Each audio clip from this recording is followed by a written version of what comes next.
बिस्मिल्लाहिर्रहमानिर्रहीम। अस्सलाम वालेकुम दोस्तों, आज की नई वीडियो नई अपडेट के साथ मैं आपकी खिदमत में हाजिर हूँ।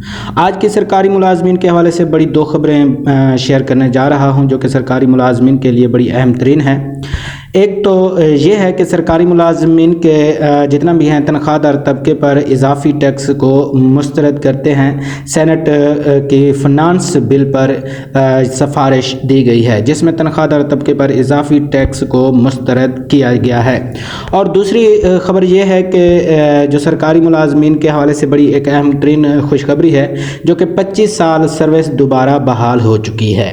इन दोनों की आपको तफसील देने जा रहा हूं, लेकिन उससे पहले अगर आप लोग हमारे चैनल पर नए हैं तो हमारे चैनल को सब्सक्राइब करें और साथ में बेल आइकन्स को भी ज़रूर प्रेस करें ताकि सरकारी मुलाजमीन के मुताल्लिक हर किस्म की खबर आप दोस्तों तक जल्द से जल्द मिलती रहे।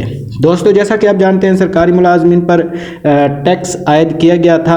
अब वो सरकारी मुलाजमीन के ऊपर जो टैक्स लगाया गया था, अब यही कहा गया है कि तनख्वाहदार तबके पर इजाफी टैक्स को मुस्तरद कर दिया गया है।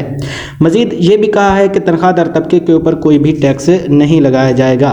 लेकिन इससे ज़्यादा बड़ी खबर यह है कि तमाम सरकारी मुलाजमीन के लिए एक बड़ी अहम तरीन खुशखबरी ये है कि क्योंकि 25 साल सर्विस दोबारा बहाल हो चुका है और वो तमाम सरकारी मुलाजमीन जो 25 साल सर्विस मुकम्मल करने के बाद रज़ाकाराना रिटायरमेंट पेंशन दोबारा हासिल करना चाहते हैं तो वो रिटायर्ड हो सकता है, बशर्ते कि एक अफसर जो रिटायर्ड होने का इरादा रखता हो उस तारीख से कम 3 माह कबल जिस दिन वो रिटायर्ड होने का इरादा रखता है अपने मुतल्लिका महकमा में दरख्वास्त जमा करानी चाहिए।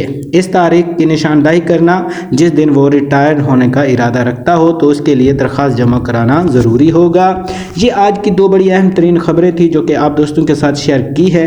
मज़ीद इस तरह की वीडियोज़ के लिए हमारे चैनल का विज़िट करें और हमारे चैनल को सब्सक्राइब करें ताकि हर किस्म की वीडियोज़ आप दोस्तों तक जल्द से जल्द और सबसे पहले पहुँचती रहे। अल्लाह हाफ़िज़, अपना ख्याल रखिएगा।